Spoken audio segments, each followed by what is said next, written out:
Hi everyone, आप सभी का मेरे यूट्यूब चैनल पर स्वागत है। जैसा कि आज बिहार बोर्ड के मैट्रिक में सेंटअप एग्ज़ाम के लिए मैथमेटिक्स का क्वेश्चन हुआ था, इसमें हम आज आप लोगों के लिए पूरे 100 क्वेश्चन को लेकर आए हैं और उनके सभी 100 ऑब्जेक्टिव क्वेश्चनों का सलूशन है यहाँ पे।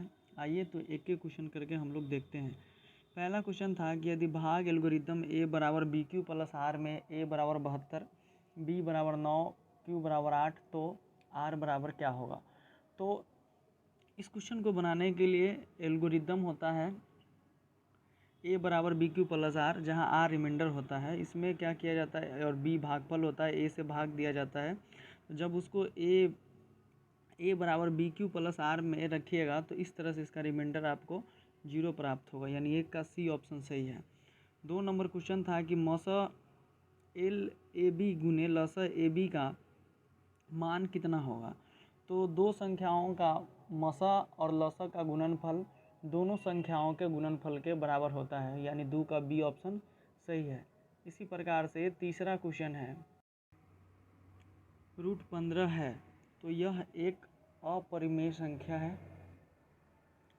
चौथा क्वेश्चन है 124 के अभाज्य गुणनखंड में 2 का घातांक है। तो जब आप 124 का अभाज्य गुणनखंड निकालिएगा तो आपको 2 का जो घातांक है वह 2 प्राप्त होगा। इसी तरह से पांचवा क्वेश्चन है कि निम्नलिखित में से कौन सा भिन्न का दशमलव प्रसार शांत होगा। तो किसी भी भिन्न का दशमलव प्रसार शांत अगर है या अशांत है, इसको अगर हमें ज्ञात करना हो तो सबसे पहले उसके हर में जो भी कुछ दिया रहता है उसके हर का हम लोग क्या करते हैं, गुणनखंड निकालते हैं। तो इसी प्रकार से 105, 210, 88 और 160 इन सभी का हम लोग अभाज्य गुणनखंड निकालेंगे तो सभी के गुणनखंड में हमें अलग अलग गुणनखंड प्राप्त होंगे।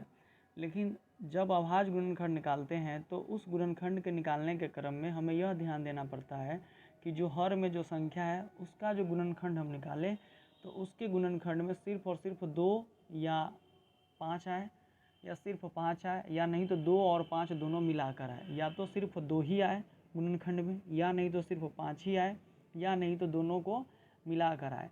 तो इस प्रकार से जब निकालिएगा तो 105 में 2 और 5 के अलावा भी एक अन्य गुणनखंड आएगा, 210 में भी एक अन्य गुणनखंड आएगा, 88 में भी एक अन्य गुणनखंड आएगा। लेकिन 160 को जब आप करिएगा तो इसमें सिर्फ और सिर्फ 2 और 5 ही गुणनखंड के रूप में आएगा, अर्थात 5 का डी ऑप्शन क्या है, सही है। इसी तरह से 6 नंबर क्वेश्चन है दो संख्याओं का गुणनफल 16 एवं उनका मौसा 5 है, तो संख्याओं का लसा क्या होगा। तो संख्या के लसा के लिए क्या होता है कि दोनों संख्याओं का गुणनफल अब बटे संख्या के मौसा से उसमें क्या किया जाता है, भाग दिया जाता है। तो जब ये 1600 को 5 से आप भाग दीजिएगा तो ये 320 मरते कट जाएगा। इसी प्रकार से 7 नंबर क्वेश्चन है कि 36 तथा 84 का मौसा है। तो 36 तथा 84 का मौसा आप निकालिएगा, यानी 36 से 84 में आप भाग दीजिएगा। 36 से 84 में अगर आप भाग दीजिएगा तो ये 2 मरतबे 72 हो जाएगा, यानी 12 बचेगा, और 12 से फिर 36 में भाग दीजिएगा तो ये पूरा का पूरा कट जाएगा। अर्थात 36 तथा 84 का मौसा कितना प्राप्त होगा, आपको 12 प्राप्त होगा। इसी तरह से 8 नंबर क्वेश्चन है निम्नलिखित में कौन बहुपद नहीं है। तो किसी भी बीजीय व्यंजक को बहुपद होने के लिए जो उसमें चर राशि प्रयुक्त है वह चर राशि ऋणात्मक नहीं होना चाहिए और भिन्नात्मक नहीं होना चाहिए। तो हम देख रहे हैं 1/5 इंटू एक्स प्लस 1 है, इसमें ऋणात्मक नहीं है, नहीं भिन्नात्मक है। 6 - x² प्लस √3 इंटू एक्स, इसमें भी जो चर राशि एक्स है वह ना तो ऋणात्मक है और ना ही भिन्नात्मक है। परंतु सी नंबर ऑप्शन में 2/x के x - 1 है, तो x को जो पावर बट्टा में से ऊपर ले जाएंगे हम लोग इसको, तो ये भिन्न में हो जाएगा, यानी माइनस में हो जाएगा। अर्थात 8 का सी ऑप्शन सही है। इसी तरह से 9 नंबर क्वेश्चन है कि यदि किसी द्विघात बहुपद px बराबर x² - 2x + 5 के शून्यक अल्फ़ा कॉमा बीटा हो तो अल्फ़ा प्लस बीटा का मान होगा। तो यहाँ पे a का मान 1 है, b का मान -2 है और c का मान क्या है, 5 है। तो किसी भी द्विघात बहुपद के लिए अल्फ़ा प्लस बीटा के लिए सूत्र होता है -b/a। तो -b/a, तो b का मान -2 है, तो यानी -2 और बट्टे में क्या हो जाएगा 1, तो माइनस माइनस प्लस 2 यानी 2/1 हो जाएगा। तो 2 में 1 से भाग दीजिएगा तो 2 मरतबे कट जाएगा, अर्थात 9 का कौन सा ऑप्शन सही है, तो बी ऑप्शन सही है। इसी तरह से 10 नंबर क्वेश्चन है कि x square minus 2x minus 3 के शून्यक है। तो जब आप इसको फर्स्ट इंटू लास्ट पर तोड़िएगा तो इसका हल निकालिएगा तो ये होगा x square minus 2x minus 3। तो इसको तोड़िएगा तो ये हो जाएगा x square minus 3x plus x और माइनस 3। इसको कॉमन करिएगा तो ये हो जाएगा x minus 3 into x plus 1। जब इसको बराबर को उधर जोड़ करिएगा तो ये x बराबर 3 और x के मान कितना प्राप्त होगा आपको -1 प्राप्त होगा, यानी 10 का सी ऑप्शन क्या है, सही है। इसी प्रकार 11 नंबर क्वेश्चन है, यदि अल्फा बीटा द्विघात बहुपद a plus b x plus c x square के शून्यक हो तो अल्फा प्लस बीटा का मान होगा। तो यहाँ पे सबसे पहले इस बहुपद को आपको ठीक करना पड़ेगा। अगर आप इस बहुपद को ठीक करिएगा तो ये बहुपद है a plus b x plus c x square. तो इसको जब आप ठीक करिएगा तो ये हो जाएगा c x square plus b x plus a, यानी a का मान c हो जाएगा, b का मान हो जाएगा आपको b ही रहेगा और c का मान हो जाएगा a। तो अल्फ़ा प्लस बीटा बराबर फार्मूला होता है -b/a। तो b का मान तो b है तो -b होगा, लेकिन a का मान c है तो -b/c होगा, यानी 11 का a ऑप्शन क्या है, सही है।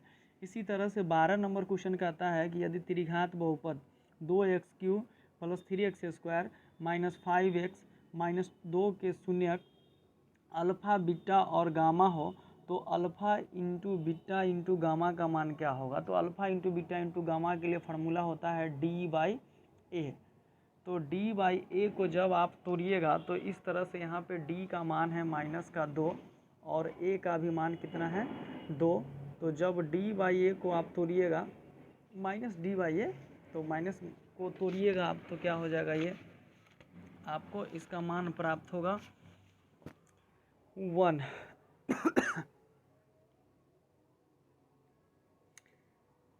इसी तरह से 13 नंबर क्वेश्चन है कि यदि px बराबर gx इंटू qx इंटू जी एक्स और px का घात 4 और gx का घात 2 हो तो px/gx का घात होगा।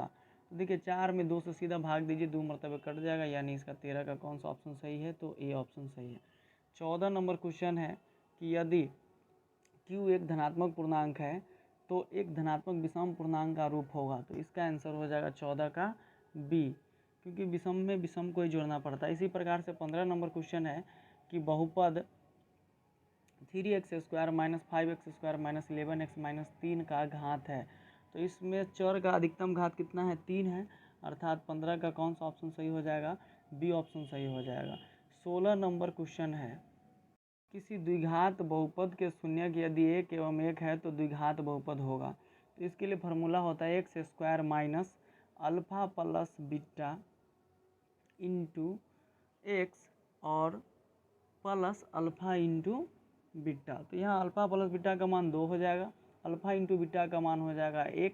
जब इस फार्मूला के आधार पर आप इसको लिखिएगा तो इसका ऑप्शन आपको 16 का ए प्राप्त होगा, x square minus 2x plus 1।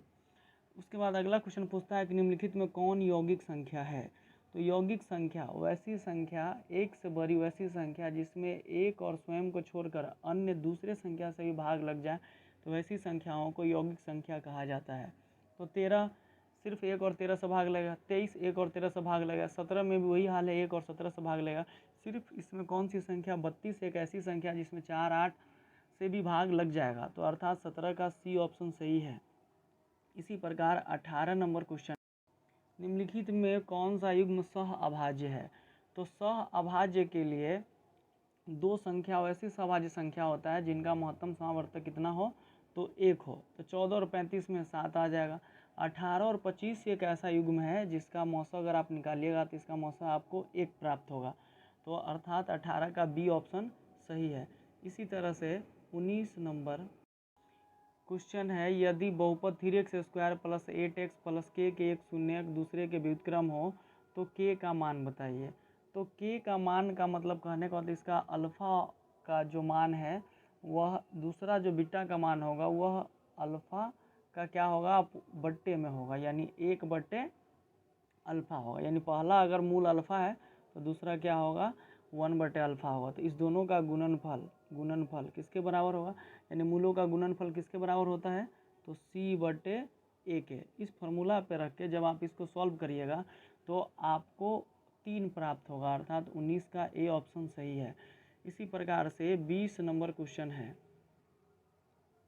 यदि A1/A2 बराबर है B1/B2 बराबर है C1/C2 तब समीकरण निकाय A1x plus B1y plus C1 बराबर 0, A2x plus B2y plus C2 बराबर 0 का क्या होगा, अद्वितीय हल होगा, कोई हल नहीं होगा, अनंत हल है, इनमें से कोई नहीं।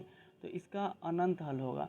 जब तीनों अनुपात आपस में बराबर होता है तो उस समीकरण निकाय का जो रेखा होता है वो संपाती होता है, मतलब एक ही रेखा पर दूसरा रेखा भी आता है। तो इस प्रकार से अनंत हल इसका प्राप्त होता है। 21 नंबर क्वेश्चन है, समीकरण x प्लस वाई बराबर 8 के वास्तविक संख्याओं के समुच्चय में कितने हल होंगे, तो इसके अनगिनत हल होंगे, यानी कि इसका बी ऑप्शन सही है। 22 नंबर क्वेश्चन है कि यदि 29x प्लस 37y बराबर 103, 37x प्लस 29y बराबर 95 तब क्या होगा x और y का मान। तो इसको आप आंसर से इसमें मान रख के LHS RHS को बराबर करिएगा ना, तो आपको x बराबर 1 और y बराबर 2 प्राप्त होगा। x जब पर 1 रखिएगा समीकरण 1 में तो 29 गुने 1 29 होगा, प्लस 37y है तो 37 गुने 2, तो 37 में 2 से गुना करिएगा तो 74 हो जाएगा।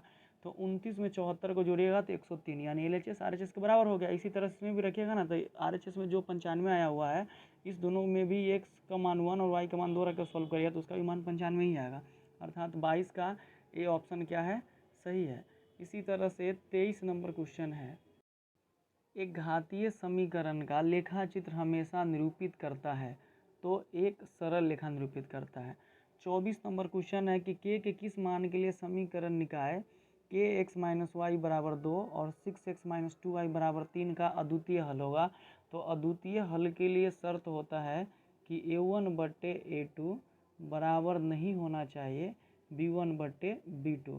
तो यहाँ से A1 का मान k है, A2 का मान 6 है, B1 का मान -1 है और B2 का मान -2 है। तो इसको रख के इसमें मान को पुट करके जब आप सॉल्व करिएगा तो आपको k does not equal to 3 प्राप्त होगा, अर्थात 24 का डी ऑप्शन क्या है, सही है।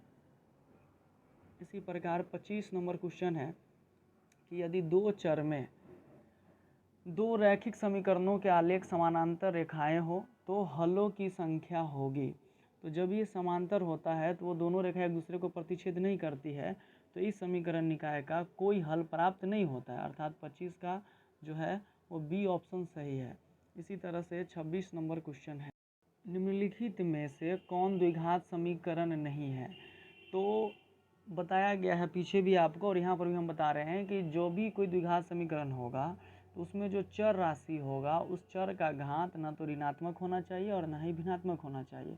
तो ए ऑप्शन में जो चर x है उसका घात ना तो ऋणात्मक है ना भिन्नात्मक है। इसी तरह से बी और डी में भी नहीं है, सिर्फ और सिर्फ सी ऑप्शन में क्या है कि √x है, तो x के रूट को हटाइएगा तो x की पावर 1/2 हो जाएगा, तो उसका पावर कैसा आ गया, भिन्नात्मक आ गया, अर्थात द्विघात समीकरण सी नहीं है, यानी 26 का सी ऑप्शन होगा इसका आंसर। 27 नंबर क्वेश्चन है कि द्विघात समीकरण bx² plus ax plus c बराबर 0 का विवेचक कौन होगा। तो यहाँ से विवेचक ज्ञात करने के लिए आपको सबसे पहले इस समीकरण में a का मान आपको लिखना पड़ेगा। तो a का मान b है, b का मान a है और c का मान क्या है, c है। तो विवेचक के लिए फार्मूला होता है d = b² माइनस 4ac। इन सभी का मान इसमें पुट करिएगा तो आपको इसका ए ऑप्शन प्राप्त होगा a² माइनस 4ac, क्योंकि b का जो वैल्यू है सो a है, तो a b के जगह पर a² आ जाएगा, 4ac सेम रहेगा। इस प्रकार 27 का ए ऑप्शन सही है। इसी तरह से 28 नंबर क्वेश्चन है, द्विघात समीकरण x² प्लस 4x प्लस 1 बराबर 0 का विविधकर होगा। तो 28 नंबर में हमने आपको फार्मूला बताया था कि d बराबर b² माइनस 4ac है। उस फार्मूला पर रख के अगर आप इसको सॉल्व करिएगा तो आपको 12 इसका प्राप्त होगा। कितना आंसर आएगा? 12। 29 नंबर क्वेश्चन है कि यदि द्विघात समीकरण 2x² + ax + 6 = 0 का एक मूल 2 है तो a का मान बताइए। तो ये मूल मतलब इसका हल 2 है, तो जब इस समीकरण में x के जगह पर आप 2 रख के सॉल्व करिएगा तो आपको इसका a का मान -7 प्राप्त होगा। इसी तरह से 30 नंबर क्वेश्चन है कि यदि द्विघात समीकरण के मूल 5 और -2 है तो वह समीकरण क्या होगा? तो समीकरण के मूलों का आप योगफल पहले निकाल लीजिए। तो 5 और -2 को जोड़िएगा तो आपको 3 प्राप्त होगा। 5 और -2 को गुना करिएगा तो आपको -10 प्राप्त होगा। और द्विघात समीकरण के लिए फार्मूला होता है x² - x into alpha plus beta और प्लस अल्फ़ा इंटू बीटा। जब इस सूत्र पर इस सभी फार्मूला को मान के पुट करिएगा तो आपको 30 का बी ऑप्शन प्राप्त होगा। इसी तरह से 31 नंबर क्वेश्चन, यदि अल्फ़ा बीटा द्विघात समीकरण 3x² + 8x + 2 = 0 के मूल है तब 1/अल्फ़ा + 1/बीटा का मान होगा। तो इस समीकरण को हल करने के लिए सबसे पहले आपको इसको तोड़ना पड़ेगा। जब इसका आप लघुत्तम लीजिएगा तो ये लघुत्तम हो जाएगा अल्फ़ा इंटू बीटा, ऊपर में हो जाएगा बीटा प्लस अल्फ़ा। अर्थात इसको आप लिख सकते हैं कि अल्फ़ा प्लस बीटा बटे अल्फ़ा इंटू बीटा, अर्थात मूलों का योगफल बटे मूलों का गुणनफल। इस पर आप जब इसको रख के सॉल्व करिएगा तो आपको इसका जो सॉल्यूशन है वह -4 प्राप्त होगा, यानी 31 का सी ऑप्शन सही है। इसी प्रकार से 32 नंबर क्वेश्चन है कि यदि द्विघात समीकरण ax² + bx + c = 0 में विवितकर का मान 0 से बड़ा है तो मूलों की प्रकृति होगी। तो d > 0 रहता है तो उस समय मूल की जो प्रकृति होती है वह वास्तविक एवं असमान होता है, अर्थात 32 का बी ऑप्शन सही है। इसी तरह से 33 नंबर क्वेश्चन है, समांतर श्रेणी 0.6, 1.7, 2.8, 3.9 का सार्वंतर है। सार्वंतर अर्थात डी के लिए फार्मूला होता है T2 - T1। तो T2 दूसरा पद को कहते हैं, T1 पहला पद को कहते हैं। तो जब 1.7 में से 0.6 को आप माइनस करिएगा तो आपको 33 का बी प्राप्त होगा, अर्थात 1.1 इसका मान निकल कर आएगा। इसी तरह से 34 नंबर क्वेश्चन है कि निम्नलिखित में कौन सा समांतर श्रेणी में है? तो किसी भी एपी का समांतर श्रेणी में होने के लिए उसमें जितने भी पद दिए हो सभी जगह उसके डी का मान अर्थात सार्वंतर का मान क्या होना चाहिए? बराबर होना चाहिए। और सार्वंतर कैसे निकालते हैं? तो सार्वंतर के लिए फार्मूला होता है T2 - T1। जब इस फार्मूला पर रख के आप क्वेश्चन को सॉल्व करिएगा तो आपको ए सी डी में सार्वंतर बराबर नहीं आएगा, सिर्फ और सिर्फ बी ऑप्शन में आपको सार्वंतर क्या होगा? बराबर आएगा, अर्थात 34 का बी ऑप्शन सही है। इसी तरह से क्वेश्चन नंबर 35 है कि 4/5, a, 2 किसी समांतर श्रेणी के 3 क्रमागत पद है तो ए का मान बताइए। तो इस स्थिति में फार्मूला होता है समांतर श्रेणी के 3 क्रमागत पदों के लिए बीच वाला पद मध्य पद के लिए फार्मूला होता है शुरू का पद प्लस लास्ट का पद बटे 2। तो जब इसको रख के आप सॉल्व करिएगा तो आपको 7/5 प्राप्त होगा, अर्थात 35 का ए ऑप्शन सही है। इसी तरह से यदि समांतर श्रेणी का nवां पद 3n + 5 है तो इसका सार्वंतर क्या होगा? तो आपको ये nवां पद यानी Tn के लिए आपको दिए हुआ है कि कोई भी पद निकालना है तो 3n + 5 होता है। इसी तरह से T1 बराबर हो जाएगा 3 × 1 + 5, यानी ये मान आपको प्राप्त होगा 8। इसी तरह से T2 का मान निकालिएगा तो वो मान प्राप्त होगा आपको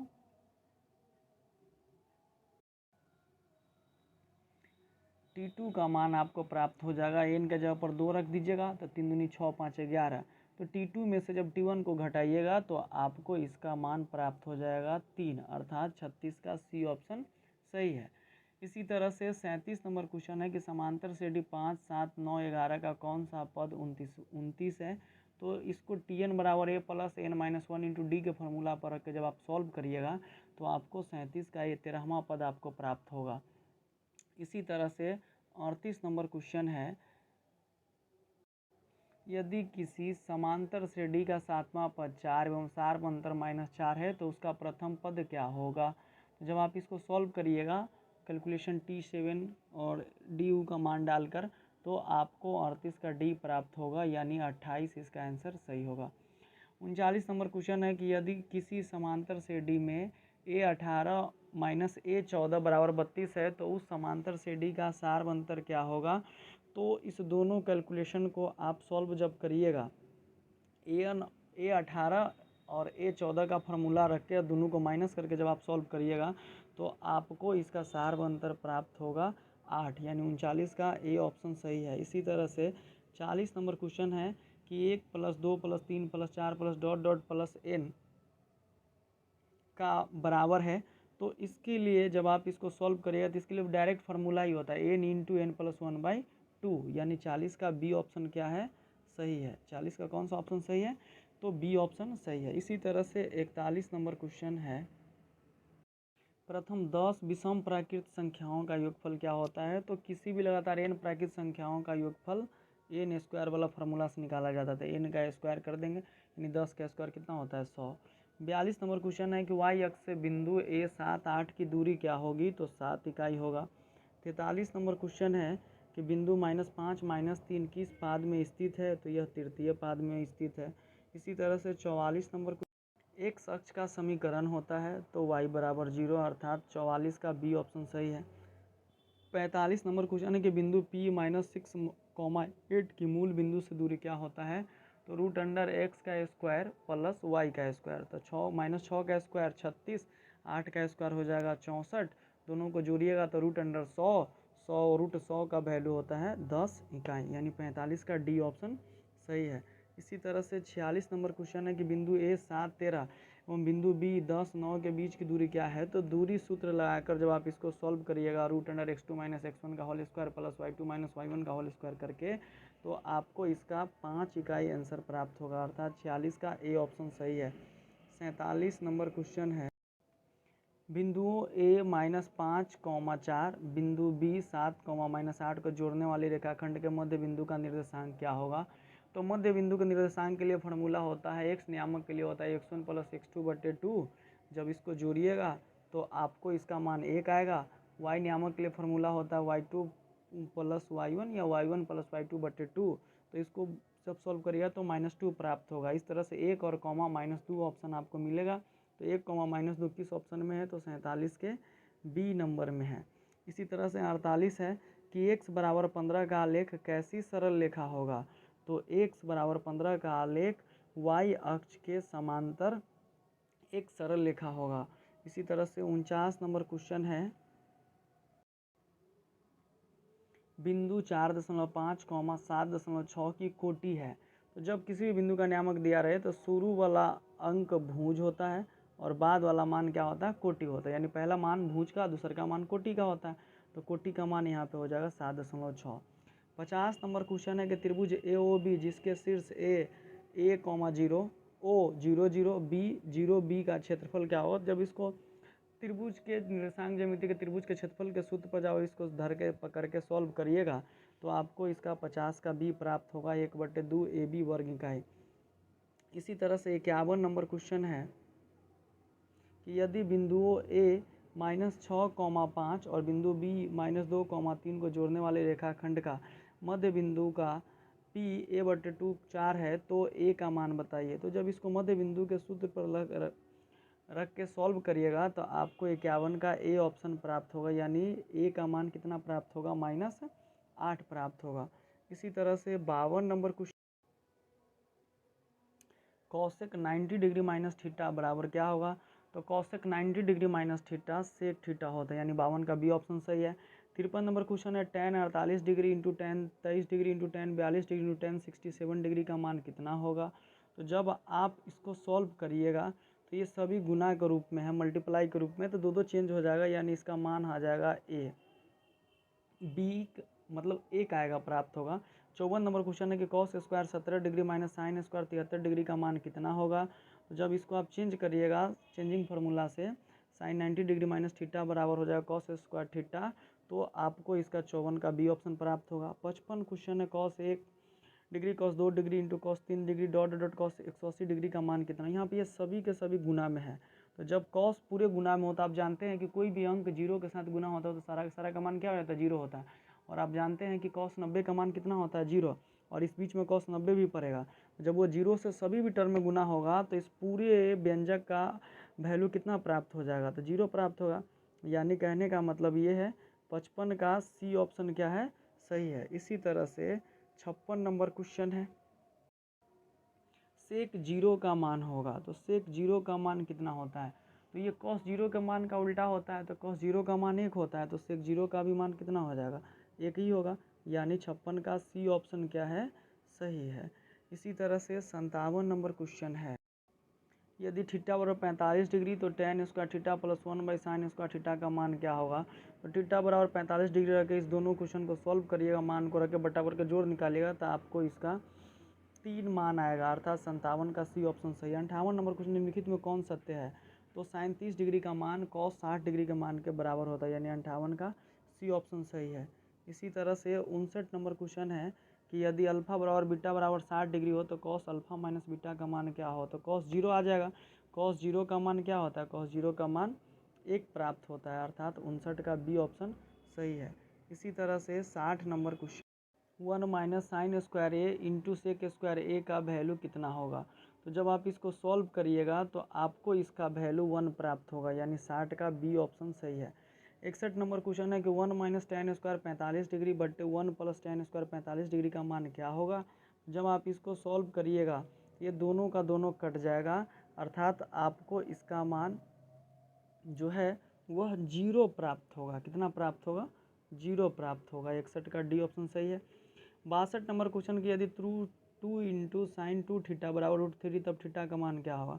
तो इसे भी जब आप सॉल्व करिएगा तो थीटा का मान आपको 60 डिग्री प्राप्त होगा। 62 का सी ऑप्शन सही है। इसी तरह से 63 नंबर क्वेश्चन है कि यदि ए बराबर 65 डिग्री तो tan a into cot a का मान कितना होगा। थीटा के किसी भी मान के लिए जब ये tan थीटा और कॉट थीटा के साथ गुना के रूप में रहता है इसका वैल्यू कितना प्राप्त होता है, 1 प्राप्त होता है। इसी तरह से 64 नंबर क्वेश्चन, यदि सेक 4a बराबर कॉसेक ए माइनस 10 डिग्री एवं 4a छोटा है 90 डिग्री से तो कोण ए का मान क्या होगा।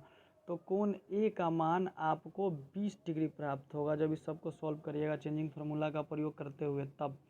65 नंबर क्वेश्चन है sec square 10 degree minus cot square 80 degree का मान कितना होगा। तो जब आप इसे भी सॉल्व करिएगा तो आपको इसका मान 0 प्राप्त होगा, यानी 65 का बी ऑप्शन सही है। इसी तरह से 66 नंबर क्वेश्चन है कि यदि tan theta plus cot theta बराबर 5 तो tan square theta plus cot square theta का मान क्या होगा। तो इसे a प्लस बी के होल स्क्वायर पर तोड़िएगा तो ये आपको इधर 25 हो जाएगा, दोनों तरफ वर्क करिएगा तो इधर tan square theta plus cot square theta plus 2 प्राप्त होगा। तो उधर बराबर को उधर 2 को ले जाइएगा तो 25 में से 2 को घटाइएगा तो आपको इसका मान कितना आ जाएगा, 23 आ जाएगा, यानी 66 का डी ऑप्शन सही है। 67 नंबर क्वेश्चन है कि निम्नलिखित में किसका मान √2 के बराबर है। तो कॉसेक 45 का मान √2 होता है, यानी 67 का डी ऑप्शन क्या है, सही है। इसी तरह से 68 नंबर क्वेश्चन है sine square 60 degree minus cos square 60 degree बराबर क्या होगा। तो जब इसे आप चेंजिंग फार्मूला के सहायता से सॉल्व करिएगा या इस दोनों का मान रख के आप सॉल्व करिएगा तो आपको यह 1/2 इसका सोल्यूशन प्राप्त होगा। 69 नंबर क्वेश्चन है कि त्रिभुज ABC में कोण ए बराबर 90 डिग्री AB बराबर 6 सेंटीमीटर AC बराबर 2√3 है तो कोण B का माप बताइए। तो कोण B का माप यहाँ पे 30 डिग्री प्राप्त होगा। हाइट एंड डिस्टेंस का प्रयोग करते हुए आप इस सवाल को बना सकते हैं। इसी तरह से 69 नंबर क्वेश्चन है कि यदि एक स्तंभ की छाया की लंबाई 2√3 मीटर है एवं सूर्य का उन्नयन कोण 60 डिग्री है तो स्तंभ की लंबाई होगा। तो tan 60 लगाइएगा और त्रिभुज इस तरह का बनेगा, समकोण त्रिभुज, इसका मान 2√3 दिया हुआ है, ये 60 होगा। tan 60 का मान रख के जब भी आप इसको सॉल्व करिएगा तो आपको इसका मान, ऊंचाई का मान आपको 6 मीटर प्राप्त होगा। इसी तरह से 71 नंबर, यदि दो समरूप त्रिभुजों के क्षेत्रफलों का अनुपात 25:64 है तो उनकी संगत भुजाओं का अनुपात क्या होगा। तो 25:64, तो समरूप त्रिभुज का होता है कि किसी भी त्रिभुज के भुजाओं का वर्ग उसके क्षेत्रफल के अनुपात का क्या होता है, बराबर होता है। उधर चला जाएगा तो रूट में हो जाएगा क्षेत्रफल, तो रूट अंडर क्षेत्रफल, तो 25/64 को करिएगा तो 5/8 आपको प्राप्त होगा, यानी 71 का बी ऑप्शन क्या है, सही है। इसी तरह से 72 नंबर क्वेश्चन है कि त्रिभुज एबी से दिया है कि AB बराबर 6 सेंटीमीटर, AC बराबर 8 सेंटीमीटर तथा AD कोण A का अर्धक है, तो BD अनुपात DC क्या होगा। तो जब आप इसे सॉल्व करिएगा, दोनों त्रिभुज को समरूप करिएगा, तो समरूप ऐसा त्रिभुज बनेगा, इसका AB और ये C हो गया, इसका मान 6 है, इसका मान AC का मान 8 है, और ये कोण यहाँ पे आएगा तो ये और ये दोनों कोण बराबर हो जाएगा, ये कोण भी बराबर हो जाएगा, तो और ये दोनों बराबर होगा। तो जब यह त्रिभुज इस त्रिभुज क्या हो जाएगा, समरूप हो जाएगा। तो जब समरूप का केस को करते हैं तो उनके भुजा आपस में भुजा का अनुपात क्या होता है, बराबर होता है। इसको रखकर जब 100 उपयोग करिएगा तो ये 6/8 के बराबर होगा BD अनुपात DC। तो यानी इसको काटिए तो 3 और ये कितना प्राप्त हो जाएगा, 4, यानी 72 का ए ऑप्शन क्या है, सही है। इसी तरह से 73 नंबर क्वेश्चन है, यदि PA एवं PB किसी बाह्य बिंदु P से केंद्र O वाले वृत्त पर खींची गई स्पर्श रेखा है, कोण APB 80 डिग्री, तो कोण POA का मान होगा। तो जब आप इसे सॉल्व करिएगा तो आपको इसका मान 50 डिग्री प्राप्त होगा, क्योंकि वृत्त पर किसी भी बाह्य बिंदु से खींची गई रेखा का मान, स्पर्श रेखा का मान आपस में बराबर होता है, और त्रिज्या दोनों बन जाएगा, स्पर्श रेखा के सामने का कोण दोनों बराबर भुजा होता है, इसलिए बराबर होगा। इस तरह से इसको सॉल्व किया तो आपको 50 डिग्री प्राप्त होगा। 74 नंबर क्वेश्चन है कि वृत्त पर स्थित किसी बिंदु पर खींची गई स्पर्श रेखा स्पर्श बिंदु से होकर जाने वाली त्रिज्या से कौन सा कोण बनाती है। तो स्पर्श रेखा त्रिज्या पर, जैसे मान लीजिए कि यह एक बिंदु है और यहाँ पर हम एक वृत्त लिए, इस बिंदु से इस पर करेंगे एक स्पर्श रेखा खींचेंगे, तो ये जो इसका OA और इसको मान लीजिए क्या है, ये A है और ये B है, तो ये और स्पर्श रेखा जो है इस पर 90 डिग्री का कोण बनाता है, यानी 74 का D ऑप्शन क्या है, सही है। इसी तरह से 75 नंबर क्वेश्चन है कि किसी बाह्य बिंदु A से केंद्र O वाले वृत्त पर दो स्पर्श रेखा AP एवं AQ खींची गई, तो AP बराबर 10 सेंटीमीटर है, तो AQ का मान बताइए। तो वृत्त के किसी भी बाह्य बिंदु से वृत्त पर जो स्पर्श रेखा खींचा जाता है उसका दोनों का माप आपस में क्या होता है, बराबर होता है। तो यह P बिंदु है, ए पर वो स्पर्श रेखा है, वो बी पर स्पर्श रेखा खींचा गया, तो दोनों का मान बराबर होगा। तो AP का मान 10 है, तो PB का भी मान कितना, यानी AQ का भी मान कितना हो जाएगा, तो इसका भी मान कितना होगा, 10 से होगा। तो यानी इसका 75 का कौन सा ऑप्शन सही होगा, B ऑप्शन सही होगा। इसी तरह से 76, यदि BC केंद्रों वाले वृत्त का एक व्यास है एवं D वृत्त के परिधि पर एक बिंदु है, तो कोण BDC का मान होगा, तो कोण BDC का मान 90 डिग्री होगा। 77 नंबर क्वेश्चन है, किसी वृत्त को दो अलग अलग बिंदुओं पर प्रतिच्छेदित करने वाली रेखा खंड को कहते हैं, तो उसको हम लोग जीवा कहते हैं। 77 का ये ऑप्शन सही है। इसी तरह से 78 नंबर क्वेश्चन है, यदि जीवा AB वृत्त के केंद्र पर 50 डिग्री का कोण अंतरित करता है, तो A और B बिंदुओं पर खींची गई स्पर्श रेखा के बीच का कोण होगा। तो देखिए क्या कहता है कि एक ये क्या है, वृत्त है, यहाँ से एक स्पर्श रेखा पर ऐसा एक कोण खींचा जा रहा है, और यहाँ पर का जो कोण है उसका मान आपको ज्ञात करना है, जबकि वृत्त के केंद्र पर कितना डिग्री का कोण बन रहा है, 50 डिग्री का। तो आप जानते हैं कि यहाँ पे जितना कोण बनता है उसका हाफ कोण यहाँ पर बनता है, तो 50 का आधा कितना डिग्री होगा, 25 डिग्री। क्योंकि 25 डिग्री किसी भी ऑप्शन में नहीं दिया है, तो हम इसको 30 डिग्री मानकर चलेंगे। 79 नंबर क्वेश्चन है कि त्रिभुज ABC में AC स्क्वायर बराबर AB square plus BC square है, तो त्रिभुज का कौन सा कोण समकोण होगा। तो ये पूरे समकोण त्रिभुज होता है, और कोण B इसका कितना डिग्री होता है, तो 90 डिग्री होता है। 80 नंबर क्वेश्चन है कि त्रिभुज ABC में DE समानांतर BC इस तरह है कि AD/DB बराबर 4/7 है, यदि AC बराबर 6.6 है, तो अब AE का मान बताइए। देखिए ये थेल्स प्रमेय पर आधारित है, यह ABC एक ठो त्रिभुज हो गया, DE इसके समांतर है, तो थेल्स प्रमेय के प्रॉपर्टीज को यूज करके जब आप सॉल्व करिएगा तो AE का मान आपको 2.4 प्राप्त होगा। इसी तरह से 81 नंबर क्वेश्चन, दो वृत्तों की त्रिज्याओं का अनुपात 2:3 है, तो उनके क्षेत्रफलों का अनुपात क्या होगा। तो क्षेत्रफल πr² होता है, यानी त्रिज्या का वर्ग हो जाएगा, तो 2 का वर्ग 4 और 3 का वर्ग 9, यानी 4:9 होगा, यानी 81 का ऑप्शन B क्या होगा, सही होगा। 82 नंबर क्वेश्चन है कि 42 सेंटीमीटर त्रिज्या वाले वृत्त के उस त्रिज्यखंड का योगफल क्या होगा जिसका केंद्रीय कोण 30 डिग्री है। तो आप जानते हैं कि त्रिज्यखंड के लिए क्षेत्रफल क्या होता है, सूत्र होता है πr² θ/360 डिग्री। जब आप इनमें से सभी का मान रख के सॉल्व करिएगा तो आपको 462 सेंटीमीटर स्क्वायर आपको इसका क्षेत्रफल यानी योगफल प्राप्त होगा, यानी 82 का C ऑप्शन क्या है, सही है। कि यदि किसी पहिए की त्रिज्या 35/44 मीटर हो तो उसके द्वारा एक चक्कर में तय की गई दूरी क्या होगा, तो वह 2 पाई आर के क्या होगा, बराबर होगा। इस फार्मूला पर आर के जगह पर 35/44 और पाई के जगह पर 22/7 रख के जब आप इसको सॉल्व करिएगा तो आपको इसका मान जो प्राप्त होगा वह 5 मीटर आएगा। इसी तरह से 84 नंबर क्वेश्चन है कि 12 सेंटीमीटर व्यास के गोले का आयतन क्या होगा। तो व्यास दिया हुआ है तो इसका त्रिज्या का मान आप निकालिएगा तो वह 6 प्राप्त होगा। 6 को 4/3 गोला का आयतन बराबर फार्मूला होता है 4/3 पाई आर क्यू।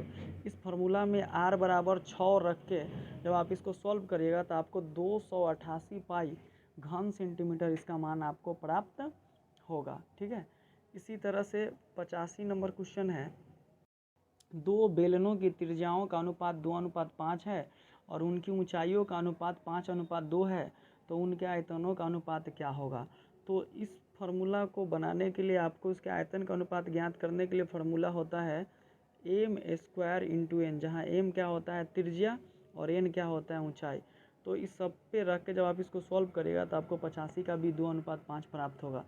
86 नंबर क्वेश्चन है कि किसी घन का आयतन 2744 सेंटीमीटर क्यूब है तो उसकी एक भुजा क्या होगी। तो घन के आयतन के लिए फार्मूला होता है भुजा क्यू, और भुजा निकालना हो तो उसके लिए फार्मूला होता है क्यूब रूट आयतन, यानी 3 में से एक को आपको ज्ञात करना रहता है। तो इस पे रख के जब आप इस फार्मूला के अंदर जब आप इसको रख के सॉल्व करिएगा तो यह 14 का क्यू आपको प्राप्त होगा, यानी 86 का ये ऑप्शन सही है। 87 नंबर क्वेश्चन है कॉस 59 डिग्री बटे साइन 31 डिग्री गुने tan 80 डिग्री बटे कॉट 10 डिग्री का मान क्या होगा। तो चेंजिंग फार्मूला से दोनों कॉस साइन को कॉस में चेंज कर दीजिए, इसी तरह से कॉट को भी tan में चेंज कर दीजिए और गुना करके इसको सॉल्व करिएगा तो आपको 87 का सी एक इसका वैल्यू कट आउट कराएगा, यानी 87 का सी ऑप्शन सही है। इसी तरह से एक घनाभ के 3 संलग्न फलकों का क्षेत्रफल क्रमशः x, y एवं z है तो उसका आयतन क्या होगा। तो इसका आयतन होगा आपको √x, y, z। ठीक है। 89 नंबर क्वेश्चन है कि यदि किसी शंकु का आधार की त्रिज्या r है एवं उसकी ऊंचाई h है तो शंकु का आयतन क्या होगा। तो ये डायरेक्ट शंकु के आयतन के लिए आपसे फार्मूला पूछ लिया है। शंकु के आयतन के लिए फार्मूला होता है 1/3 पाई r स्क्वायर h, यानी 89 का बी ऑप्शन क्या है, सही है। इसी तरह से 90 r त्रिज्या वाले अर्धगोले का संपूर्ण पृष्ठ क्षेत्रफल क्या होगा। तो ये अर्धगोला का संपूर्ण पृष्ठीय क्षेत्रफल होता है 3 पाई r स्क्वायर, यानी 90 का सी ऑप्शन क्या है, तो सही है 3 पाई r स्क्वायर। 91 नंबर क्वेश्चन है कि 7, 3, 5, 8, 6, 10, 9, 12 की माध्यिका क्या होगी। तो इसमें जितने भी चर राशि दिए यानी चर मान दिए उसको आप बढ़ते क्रम में सजाइएगा। तो आपको वह सजाने के क्रम में आपको सबसे पहले 3, फिर 5, फिर 6, फिर 7, फिर 8, फिर 9, फिर 10, फिर 12, टोटल कितना है, तो ये 8 है। तो जब ये सम होता है तो दोनों साइड बराबर बराबर को छांट देते हैं और उसके बीच में जो 2 अंक आता है उस दोनों को जोड़ देते हैं और उसमें 2 से भाग दे देते हैं। तो 8, 7, 15 में जब 2 से भाग दीजिएगा तो आपको इसका मान 7.5 प्राप्त होगा। 92 नंबर क्वेश्चन है कि प्रथम 10 सम प्राकृत संख्याओं का माध्य क्या होगा। तो प्रथम 10 सम प्राकृत संख्याओं का माध्य, जब इन सभी संख्याओं को आप लिख कर जोड़िएगा तो आपको टोटल उसका योगफल 110 प्राप्त होगा और 110 में जब आप 10 से भाग दीजिएगा तो आपको 11 आ जाएगा। और सम संख्या कहाँ से कहाँ तक लेना पड़ेगा, तो 2, 4 डॉट डॉट करते करते यहाँ से 20 तक का सम संख्या लेकर जोड़िएगा तो आपको 110 प्राप्त होगा और उसमें 10 से भाग दीजिएगा तो आपको 11 मिल जाएगा। इसी तरह से 93 नंबर 37 और 45 का समांतर माध्य है तो दोनों को जोड़ दीजिए और 2 से भाग दीजिए तो ये आपको 82 आएगा। 37, 45 को जोड़िए तो 82 हो जाएगा, 82 में 2 से भाग दीजिएगा तो आपको 41 प्राप्त होगा, यानी 93 नंबर का ए ऑप्शन सही है। 94 नंबर क्वेश्चन है कि किसी बारंबारता सारणी का माध्य 28 में बहुलक 16 है तो उसकी माध्यिका क्या होगी। तो बहुलक के लिए यानी मोड m0 के लिए फार्मूला होता है 3m - 2x, जहाँ m मीडियन होता है और x माध्य होता है। अब इस फार्मूला पर के जब आप इसको सॉल्व करेंगे तो आपको 94 का सी प्राप्त होगा, यानी 24 इसका मान आएगा। इसी तरह से 95 नंबर क्वेश्चन है कि निम्नलिखित में कौन केंद्रीय प्रवृत्ति की माप नहीं है। तो केंद्रीय प्रवृत्ति के माप माध्य माध्यिका बहुलक को कहा जाता है, जबकि इसमें दिया हुआ है मानक विचलन, तो मानक विचलन केंद्रीय प्रवृत्ति का माप नहीं है। इसी तरह से 96 नंबर क्वेश्चन है 7 8 9 7 8 9 9 3 5 4 का बहुलक है। तो जब हमें चर मान अवर्गीकृत दिया हो तो उस समय अवर्गीकृत आंकड़ों का बहुलक वह चर मान होता है जो जिसकी बारंबारता सबसे अधिक होती है, अर्थात जो सबसे अधिक बार आया होता है। तो इसमें अगर आप करिएगा तो आपको 9 जो है सो 3 बार आया हुआ है, सबसे अधिक बार वही आया हुआ, यानी 96 का सी ऑप्शन क्या है, सही है। इसी तरह से 97 नंबर क्वेश्चन है कि किसी घटना की परिक्ता का अधिकतम मान होता है। तो किसी घटना की परिक्ता का अधिकतम मान हमेशा 1 होता है, यानी 97 का सी ऑप्शन क्या है, सही है। इसी तरह से 98 नंबर क्वेश्चन है कि 2 सिक्कों की उछाल में संभव परिणामों की संख्या हो सकती है। तो कितना भी सिक्का को आप उछालिए, जितना सिक्का उछालना है उसका फार्मूला होता है 2 के पावर n, जहाँ n जो है वह सिक्का की क्या होता है, नंबर ऑफ सिक्का होता है। तो यहाँ कितना सिक्का उछाला जा रहा है, 2, तो n के जगह पर कितना हो जाएगा 2, तो 2 का स्क्वायर कितना हो जाएगा 4, यानी 2 सिक्कों की उछाल में संभव परिणामों की संख्या क्या होगी, तो 4 प्राप्त होगी। इसी तरह से 99 नंबर, यदि PE बराबर 0.07 हो तो PE डैश बराबर है, तो इसके लिए फार्मूला होता है कि PE प्लस PE डैश इसका वैल्यू 1 के बराबर होता है, अर्थात ये हो गया 1.00 में से आपको 0.07 घटाइएगा तो आपको इसका मान 0.93 प्राप्त होगा, यानी 99 का ए ऑप्शन सही है। इसी तरह से 100 नंबर क्वेश्चन है कि असंभव घटना की प्रायिकता क्या होती है। तो असंभव घटना की जो प्रायिकता है वो हमेशा 0 होता है, ठीक है। और संभव घटना की प्रायिकता की मान कहाँ से कहाँ तक होता है, तो 0 से लेकर 1 के बीच होता है या 1 होता है, ठीक है। तो असंभव घटना की प्रायिकता का मान कितना होता है, 0 होता है। तो मैं आशा करता हूँ कि आप लोगों ने ये पूरे 100 के 100 ऑब्जेक्टिव क्वेश्चन को देखा है और आप लोग इसी तरह से हमारे चैनल पर बने रहिए। आगे भी आपके जो भी एग्ज़ाम होने वाले हैं उन सारे एग्ज़ामों का सलूशन हम आपके सामने लेकर आएंगे और आप लोग इसे देखकर सीखें और मैथ के प्रति अपनी रुचि को आगे बढ़ाएं। तो वीडियो